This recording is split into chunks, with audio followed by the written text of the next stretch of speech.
Animal और plants में control और कोऑर्डिनेशन अलग तरीके से होता है। जहाँ इंसानों में नर्वस सिस्टम और इंडोक्राइन सिस्टम मिल करके बॉडी के फंक्शंस को रेगुलेट करते हैं, वहीं प्लांट्स में कंट्रोल और कोऑर्डिनेशन के लिए हार्मोन्स जैसे ऑक्सीन और गिबरेलिन का यूज होता है। दोनों ही सिस्टम का काम बॉडी या प्लांट के रिस्पॉन्सेज को इन्वायरमेंट के हिसाब से एडजस्ट करना होता है। हेलो एवरीवन, मैं हूँ एजुकेशनल भैया की बड़ी दीदी रश्मि प्रिया और आज मैं पढ़ाऊंगी तुम्हें कंट्रोल एंड कोऑर्डिनेशन चैप्टर को, वो भी बहुत ही इजी मैनर में। और मैं इस बात का गारंटी देती हूँ कि at the end of the video हर एक पॉइंट क्लियर हो जाएगा एंड एक भी नंबर कहीं नहीं जाने वाला है। So let's start. हम सबसे पहले कंट्रोल एंड कोऑर्डिनेशन एनिमल्स में कैसे होता है वो समझेंगे। एनिमल्स में नर्वस सिस्टम और इंडोक्राइन सिस्टम यानी कि हार्मोन्स कंट्रोल एंड कोऑर्डिनेशन के लिए जिम्मेदार होता है। लेफ्ट साइड में जो फिगर डिस्प्ले किया गया है वह ह्यूमन नर्वस सिस्टम का फिगर है एंड ठीक उसके बगल में जो फिगर है वह ह्यूमन इंडोक्राइन सिस्टम को डिस्प्ले करता है। एक बहुत इंपॉर्टेंट टर्म है stimuli. Control and coordination in animals को समझने के लिए हमें समझना होगा कि स्टिमुली क्या होता है। इस पूरे इन्वायरमेंट में कोई भी बदलाव होता है, उस बदलाव को देख करके हम ऑर्गेनिज्म रिस्पॉन्ड करते हैं, उस रिस्पॉन्स को स्टिमुली कहते हैं। दूसरा इंपॉर्टेंट टर्म इस टॉपिक को समझने के लिए है कोऑर्डिनेशन। जब कोई भी ऑर्गेनिज्म में प्रेजेंट ऑर्गेन्स एक सिस्टमेटिक तरीके से काम करता है और एक सही रिस्पॉन्स देता है तो उसे कोऑर्डिनेशन कहते हैं। जैसे कि हम इस फिगर में देख सकते हैं कि एक वेट प्रेमी है एंड वो अपने आंखों से देखता है कि कोई वेट पड़ा हुआ है। उसकी आंख ब्रेन में क्विक सिग्नल भेजती है एंड वह अपने मसल एंड हैंड के मदद से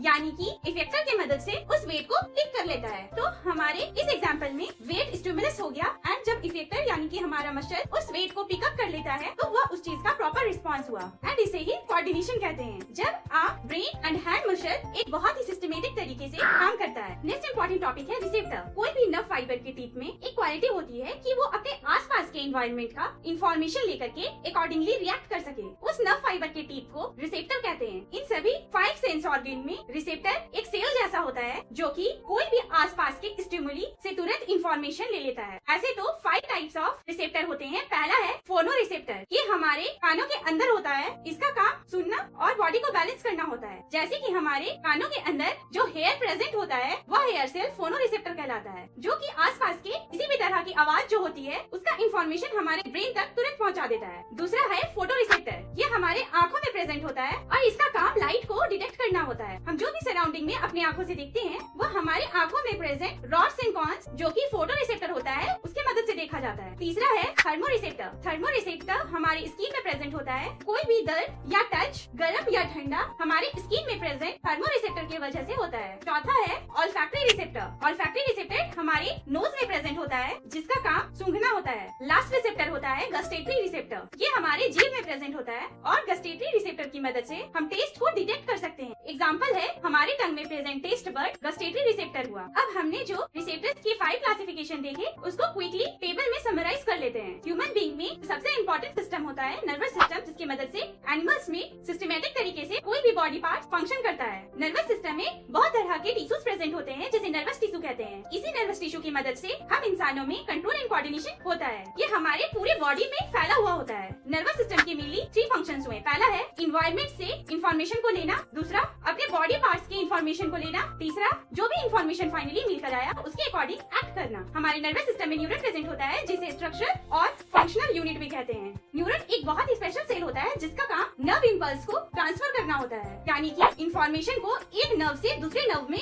ट्रांसफर करने का होता है। हम इस फिगर में देख सकते हैं कि इम्पल्स यानी कि इंफॉर्मेशन का डायरेक्शन न्यूरॉन के वन एंड से दूसरे एंड तक पहुंच रहा है। न्यूरॉन के 3 पार्ट्स होते हैं। पहला है साइटन या फिर सेल बॉडी। साइटन या सेल बॉडी जो है स्टार शेप या फिर सर्कल शेप का होता है, जिसके एक एंड पे हेयर लाइक स्ट्रक्चर निकलता हुआ दिखाई देता है जिसे डेंड्राइट कहते हैं। डेंड्राइट का काम इंफॉर्मेशन को रिसीव करने का होता है। वहीं न्यूरॉन का दूसरा पार्ट हो गया एक्सन। ये न्यूरॉन का टेल रीजन हो गया, यानी कि न्यूरॉन का पूंछ हुआ। यहाँ पर भी डेंड्राइट की तरह ही बहुत सारे हेयर लाइक स्ट्रक्चर निकले हुए होते हैं जिसे एक्सॉन कहते हैं। इस एक्सॉन टर्मिनल का काम नर्व इम्पल्स को डेंड्राइट से रिसीव करके दूसरे न्यूरॉन में ट्रांसफर करने का होता है। तीसरा हो गया माइलिन सीट। न्यूरॉन की जो सेकेंड पार्ट होती है यानी कि एक्सन, उसके ठीक ऊपर में एक इंसुलेटर कवर होता है जिसे माइलिन सीट कहते हैं कि ये एक्सन को अननेसेसरी इंफॉर्मेशन को रिसीव करने से बचाता है। एक्सन टर्मिनल में वही इंफॉर्मेशन ट्रांसफर होता है जो कि डेंड्राइट रिसीव किया हुआ होता है एंड फाइनली इम्पल्स का डायरेक्शन डेंड्राइट से होते हुए एक्सन टर्मिनल में जाता है। न्यूरॉन के 3 टाइप्स होते हैं। पहला है सेंसरी न्यूरॉन, दूसरा मोटर न्यूरॉन और तीसरा एसोसिएशन या रिले न्यूरॉन। सेंसरी न्यूरॉन का काम हमारे सेंसेस से सिग्नल रिसीव करना होता है।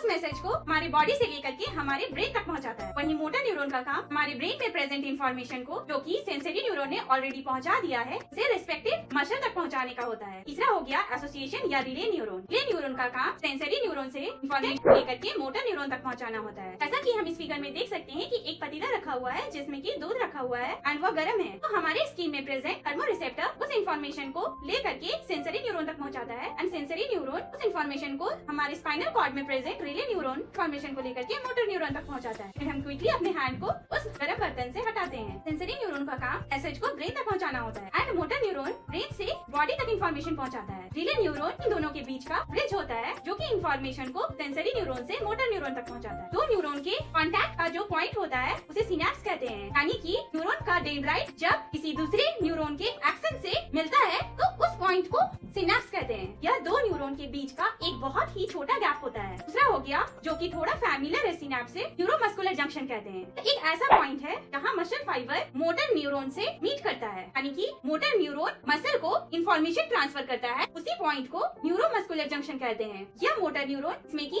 नर्व इम्पल्स होता है, यह इम्पल्स ट्रांसफर कर देता है मोटर फाइबर में, जो कि अकॉर्डिंगली एक्ट करता है, जैसे कि हाथों को गर्म बर्तन से तुरंत दूर ले जाना। सिनेप्स और न्यूरोमस्कुलर जंक्शन में डिफरेंस यह है कि सिनेप्स कोई दो न्यूरॉन के बीच का पॉइंट होता है, वहीं neuromuscular junction muscle fibre and motor neuron के बीच का पॉइंट होता है। अब चलो देखते हैं कि नर्व इम्पल्स कैसे ट्रांसफर करता है। पहला, कोई भी न्यूरॉन का डेंड्राइट से होते हुए नर्व इम्पल्स मूव करता है सेल बॉडी की तरफ और फिर उसके बाद एक्सन में जाता है एंड देन एक्सन के जो एंड पॉइंट होती है, यानी कि एक्सन की टिप होती है, वहाँ नर्व इम्पल्स ट्रांसफर होती है एंड देन वहाँ से फिर एक छोटी सी जो गैप होती है जिसको सिनेप्स कहते हैं, जो दो न्यूरॉन के बीच की गैप होती है, वहाँ पर नर्व इम्पल्स ट्रांसफर होती है एंड देन फाइनली दूसरे न्यूरॉन की जो डेंड्राइट होती है, जो हेयर लाइक स्ट्रक्चर हो गया, वह सिनेप्स में प्रेजेंट इम्पल्स को तुरंत से खींच करके फॉरवर्ड मूव कर देता है। ह्यूमन नर्वस सिस्टम 3 टाइप्स के होते हैं। पहला है central nervous system. Central nervous system brain plus spinal cord से बना होता है। ब्रेन का काम ह्यूमन बॉडी के सारे फंक्शंस को कंट्रोल करना होता है, वहीं स्पाइनल कॉर्ड का काम उससे कनेक्टेड जो न्यूरॉन्स होती है उसके थ्रू मैसेज या इम्पल्स को ब्रेन तक ट्रांसफर करना होता है। दूसरा है peripheral nervous system. Peripheral nervous system 12 pairs of cranial nerves plus 31 pairs of spinal nerve से बना होता है। क्रेनियल नर्व्स हेड से निकला हुआ होता है एंड हमारे हेड रीजन में जितने भी ऑर्गन्स होते हैं उससे कनेक्टेड होता है, वहीं स्पाइनल नर्व्स हमारे स्पाइनल कॉर्ड से निकलता है और हमारे हेड से नीचे जितने भी ऑर्गन्स हो गए वहाँ पर स्प्रेड आउट होता है। तीसरा है ऑटोनॉमस नर्वस सिस्टम, जो कि हमारे स्पाइनल कॉर्ड में चेन की तरह प्रेजेंट होता है, जिसे गैंग्लियन कहते हैं। हमारे बॉडी में कोई भी एक्शन जो कि इनवॉलंटरी होता है, जो कि बिल्कुल भी ब्रेन का काम नहीं होता, उस तरह के एक्शन को कंट्रोल करने में ऑटोनॉमस नर्वस सिस्टम का यूज होता है। ऑटोनॉमस नर्वस सिस्टम के दो पार्ट्स होते हैं। पहला है सिंपैथेटिक नर्वस सिस्टम एंड दूसरा है parasympathetic nervous system. Sympathetic nervous system autonomous nervous system का वह पार्ट है जो कि कोई भी एक्टिविटी को फास्ट करने में हेल्प करता है। जैसे कि जब हम दौड़ते हैं तो हमारे बॉडी में ऑक्सीजन का डिमांड बढ़ जाता है। ऑक्सीजन की डिमांड को पूरा करने के लिए ब्रीदिंग रेट को बढ़ा दिया जाता है। ब्रीदिंग रेट को बढ़ाने में और हार्ट रेट को इंक्रीज करने में सिंपैथेटिक नर्वस सिस्टम का बहुत बड़ा रोल होता है। सिस्टम का दूसरा पार्ट है पैरासिम्पैथेटिक नर्वस सिस्टम। किसी भी ऑर्गन की एक्टिविटी के स्पीड को अगर स्लो डाउन करना हो तो उसमें पैरासिम्पैथेटिक नर्वस सिस्टम का रोल होता है। किसी भी तरह का कामिंग इफेक्ट या अपने एनर्जी को कंजर्व करना हो, जैसे कि सोने के दौरान हमारी ब्रीदिंग रेट को स्लो करना हो, साथ ही साथ हार्ट रेट को भी स्लो करने का काम पैरासिम्पैथेटिक नर्वस सिस्टम का होता है। अब हम सेंट्रल नर्वस सिस्टम का बहुत ही इंपॉर्टेंट पार्ट जो कि ब्रेन है उसके बारे में स्टडी करेंगे। ह्यूमन बॉडी का सबसे कॉम्प्लेक्स ऑर्गन होता है ब्रेन। इसमें की मल्टीपल नर्वस टिश्यूज होते हैं। ब्रेन में इतने सारे नर्वस टिश्यूज आपस में क्वाइल करके एक छोटे से स्पेस में एडजस्ट कर जाते हैं। ब्रेन स्कल के अंदर एक ऐसा छोटा सा ऑर्गन है जो कि हमारे पूरे बॉडी को कंट्रोल और रेगुलेट करता है, इसलिए इसे हमारे बॉडी का प्रेसिडेंट भी कहा जाता है। ब्रेन को 3 परत से कवर किया जाता है जिसे मेनिंगेस कहते हैं, और इस मेनिंगेस के बीचों बीच cerebrospinal fluid in short form CSF present होता है, जो कि हमारे ब्रेन को किसी भी तरह का मैकेनिकल शॉक या कोई भी एक्सटर्नल इंजरी से बचाता है। ह्यूमन ब्रेन 3 पार्ट्स में डिवाइडेड है। पहला फोर ब्रेन, दूसरा मिड ब्रेन और तीसरा हो गया हिंड ब्रेन। फोर ब्रेन में सेरेब्रम होता है, मिड ब्रेन में हाइपोथैलेमस होता है एंड हिंड ब्रेन में सेरेब्रम पॉन्स मेडुला प्रेजेंट होता है। ह्यूमन ब्रेन का मेन स्ट्रक्चर हुआ सेरेब्रम। ये ह्यूमन ब्रेन का लार्जेस्ट पार्ट होता है जो कि 2 हेमिस्फीयर में डिवाइड होता है। उन हेमिस्फीयर्स को सेरेब्रल हेमिस्फीयर्स कहते हैं। किसी भी प्रकार की सोचने की क्षमता सेरेब्रम से ही मिलता है और हर तरह की वॉलंटरी एक्शन जिसे हम कंट्रोल कर सकते हैं वह सेरेब्रम को यूज करके होता है। सेरेब्रम के बेसिकली 3 फंक्शंस में पहला वॉलंटरी एक्शन को कंट्रोल करना, दूसरा अपने सेंस ऑर्गन का यूज करके अकॉर्डिंगली एक्ट करना, तीसरा किसी भी तरह तरह की इंफॉर्मेशन को अपने मेमोरी में याद रखना भी सेरेब्रम की मदद से किया जाता है। ब्रेन का दूसरा इम्पोर्टेंट स्ट्रक्चर हाइपोथैलेमस होता है, जो कि मिड ब्रेन बनाता है। यह सेरेब्रम के ठीक नीचे प्रेजेंट होता है। इसका काम हमारे सोने या उठने यानी कि स्लीप एंड वेक साइकिल को रेगुलेट करने का होता है। स्लीप एंड वेक साइकिल को हमारे बॉडी का सर्काडियन रिदम भी कहा जाता है। हमारे बॉडी के खाने और पीने के जरूरत को भी हाइपोथैलेमस कंट्रोल करता है। ब्रेन का तीसरा स्ट्रक्चर है सेरेब्रम। सेरेब्रम, मेडुला और पॉन्स मिलकर के हिमब्रेन बनाता है। सेरेब्रम के ठीक नीचे प्रेजेंट होता है और ब्रेन के पिछले पार्ट में प्रेजेंट होता है। हमारे बॉडी के मोटर फंक्शंस को यानी कि मसल फंक्शंस को कंट्रोल करता है, जैसे कि बाइसाइकिल राइडिंग करना। सेरेब्रम का यूज करके हम पैडल और स्टीयरिंग को आपस में असमंजस बैठा सकते हैं, यानी कि कोऑर्डिनेशन कर सकते हैं। किसी भी तरह का पोस्चर या बॉडी को बैलेंस करने का काम सेरेब्रम का होता है। साथ ही साथ किसी भी तरह का वॉलंटरी एक्शन को बहुत ही प्रिसाइज तरीके से अगर करना हो तो वह भी सेरेब्रम की मदद से होता है। चौथा स्ट्रक्चर हो गया मेडुला, जो कि सेरेब्रम की तरह ही हिमब्रेन का पार्ट होता है और ये ब्रेन के स्टेम में प्रेजेंट होता है। किसी भी तरह का इनवॉलंटरी एक्शन को अगर कंट्रोल करना हो तो उसमें मेडुला का रोल होता है। जहाँ सेरेब्रम वॉलंटरी एक्शन कंट्रोल करता है, वहीं मेडुला अलग सेरेब्रम इनवॉलंटरी एक्शन को कंट्रोल करता है, जैसे कि ब्लड प्रेशर, वॉमिटिंग होना। ये सारे ऐसे एक्शन है जिसपे हमारा कंट्रोल नहीं होता है, बल्कि ये अपने आप ही हो जाता है। ब्रेन का लास्ट इंपॉर्टेंट स्ट्रक्चर है पॉन्स, जो कि मेडुला के ठीक नीचे प्रेजेंट होता है, यानी कि सेरेब्रम एंड स्पाइनल कॉर्ड के बीच में होता है। ये भी इनवॉलंटरी एक्शन को रेगुलेट करता है, लाइक रेस्पिरेशन। हमने पहले ही पढ़ा है, ब्रीदिंग प्लस सेलुलर रेस्पिरेशन मिल करके रेस्पिरेशन बनाता है। ब्रीदिंग मतलब सांस लेना, यानी कि ऑक्सीजन को इनहेल करना और फिर उसके मदद से हमारे फूड जो इंटेक किए गए होते हैं उसमें प्रेजेंट कार्बोहाइड्रेट्स को ग्लूकोज में कन्वर्ट कर देना। इन दोनों प्रोसेस को मिला करके यानी कि ब्रीदिंग प्लस सेलुलर रेस्पिरेशन को मिला करके रेस्पिरेशन किया जाता है। CNS यानी कि सेंट्रल नर्वस सिस्टम का सेकंड पार्ट हो गया स्पाइनल कॉर्ड। किसी भी तरह का रिफ्लेक्स एक्शन हो जो कि हमारे बॉडी और ब्रेन के बीच में कंडक्ट किया जाता है, वह स्पाइनल कॉर्ड के थ्रू किया जाता है। स्पाइनल कॉर्ड ऐसा सिलेंड्रिकल स्ट्रक्चर होता है जिसके चारों तरफ नर्व टिश्यूज होते हैं और इसे वर्टिब्रल कॉलम के अंदर में प्रोटेक्ट किया जाता है। इन नर्व टिश्यूज का काम इंफॉर्मेशन को बॉडी से ब्रेन तक पहुंचाने का होता है। रिफ्लेक्स एक्शन ऐसा मूवमेंट होता है जो कि अचानक से होता है, वो भी बहुत कम ड्यूरेशन ऑफ टाइम के लिए। ऐसा स्टिमुलस के रिस्पांस में होता है जिसमें कि ब्रेन का थिंकिंग इस्तेमाल नहीं होता है। यह एक्शन मेनली स्पाइनल कॉर्ड के स्तर पर किया जाता है। रिफ्लेक्स आर्क एक ऐसा रास्ता है, इस रास्ते से रिफ्लेक्स एक्शन ट्रैवल करता है। रिफ्लेक्स आर्क में सिग्नल कैसे फ्लो करता है, इसको फ्लो चार्ट की हेल्प से समझते हैं। पहला, हमारे स्किन पे प्रेजेंट रिसेप्टर, जिसे थर्मो रिसेप्टर भी कहते हैं, उस रिसेप्टर से होते हुए सिग्नल मूव करता है सेंसरी न्यूरॉन की तरफ। सेंसरी न्यूरॉन का काम सिग्नल को स्पाइनल कॉर्ड में प्रेजेंट रिले न्यूरॉन तक पहुंचाना होता है और फिर इस रिले न्यूरॉन की हेल्प से सेंसरी न्यूरॉन में प्रेजेंट सिग्नल मोटर न्यूरॉन तक पहुंचता है एंड देन मसल इफेक्टर की तरह वर्क करके अपना काम करता है। जैसे कि पतीले में गर्म दूध रखा हुआ है तो उससे अपना हाथ को क्विकली हटाना एक रिफ्लेक्स एक्शन हो गया, जिसमें कि ब्रेन का यूज नहीं किया जाता है, क्योंकि जब तक रिसेप्टर अपना सिग्नल ब्रेन तक पहुंचाएगा तब तक रिसेप्टर डैमेज हो चुका होगा, क्योंकि इसमें काफी समय लग जाता है। इसलिए सबसे ज्यादा डेंजर जोन में रिसेप्टर ऑर्गन होता है और इफेक्टर का काम रिसेप्टर को उस डेंजर जोन से बाहर निकालने का होता है। ऐसे तो ज्यादातर एक्शन बिना ब्रेन के यूज का नहीं होता है,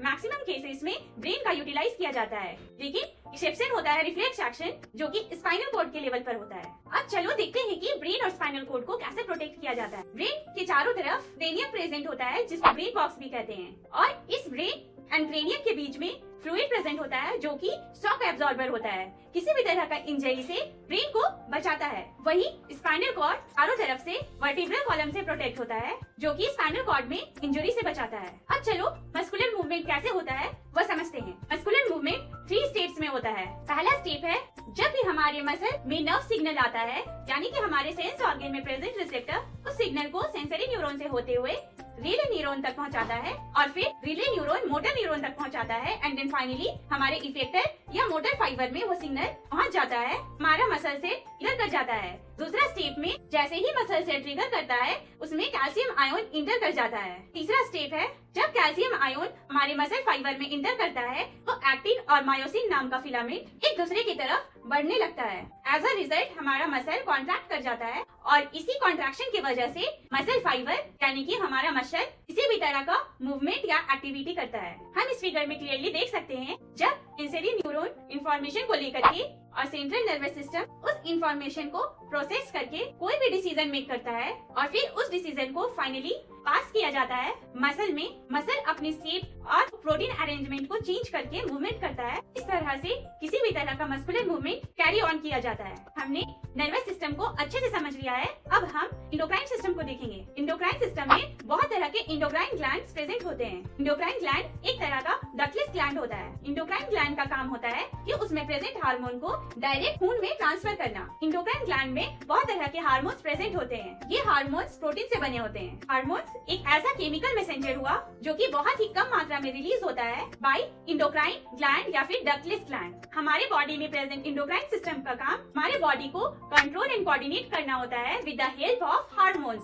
इंडोक्राइन सिस्टम का प्रोसेस यानी कि बॉडी को कंट्रोल एंड कोऑर्डिनेट करना with the help of hormones थोड़ा स्लोअर होता है कंपैरेटिवली नर्वस सिस्टम, जहाँ पर नर्वस टिश्यूज का काम होता है। अब हम कुछ इंपॉर्टेंट इंडोक्राइन ग्लैंड्स देखेंगे। पहला है पिट्यूटरी ग्लैंड, जिसको मास्टर ग्लैंड भी कहते हैं। यह हमारे ब्रेन के ठीक नीचे प्रेजेंट होता है। यह growth hormone, thyroid stimulating hormone या फॉलिकल स्टिमुलेटिंग हार्मोन रिलीज करता है। यह ग्रोथ हार्मोन हमारे बॉडी के ग्रोथ में हेल्प करता है। वहीं TSH हमारे थायराइड ग्लैंड का प्रॉपर फंक्शनिंग में हेल्प होता है। एंड जब ओव्यूलेशन होती है तो FSH का काम होता है फॉलिकल्स स्टिमुलेट करना। दूसरा इम्पोर्टेंट इंडोक्राइन ग्लैंड है थायराइड ग्लैंड, जो कि हमारे नेक में प्रेजेंट होता है एंड ये थायरोक्सिन नाम के हार्मोन को रिलीज करता है, जिसका काम हमारे बॉडी के ग्रोथ एंड मेटाबॉलिज्म में हेल्प होता है। तीसरा हो गया एड्रेनल ग्लैंड, जो कि हमारे किडनी के ठीक ऊपर प्रेजेंट होता है एंड ये एड्रेनलिन नाम के हार्मोन को रिलीज करता है, जो कि हमारे बॉडी को प्रिपेयर करता है किसी भी तरह की इमरजेंसी में, जिसको फाइट एंड फ्लाइट हार्मोन्स भी कहते हैं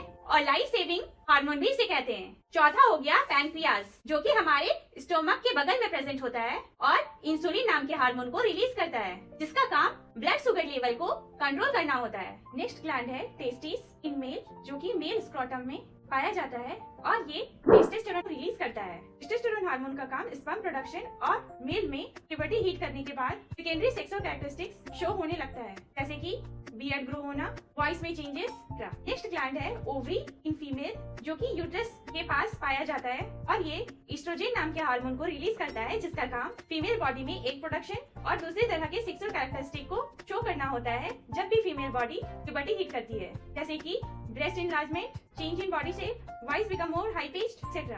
हमने मेजर इंडोक्राइन ग्लैंड्स को समझ लिया है और उनके लोकेशन और उनके हार्मोन्स, साथ ही साथ उनके यूज को भी अच्छे से समझ लिया है। अब चलिए देखते हैं कि हमारे बॉडी में आयोडाइज्ड सॉल्ट क्यों जरूरी होता है। थायरोक्सिन हार्मोन के लिए आयोडीन मिनरल बहुत जरूरी होता है और यह मिनरल हमें आयोडाइज्ड सॉल्ट के थ्रू मिलता है, जिससे कि थायराइड ग्लैंड को कार्बोहाइड्रेट, प्रोटीन, फैट मेटाबॉलिज्म को कंट्रोल करने में हेल्प मिलता है, साथ ही साथ बॉडी को प्रॉपर ग्रोथ करने में भी काम आता है।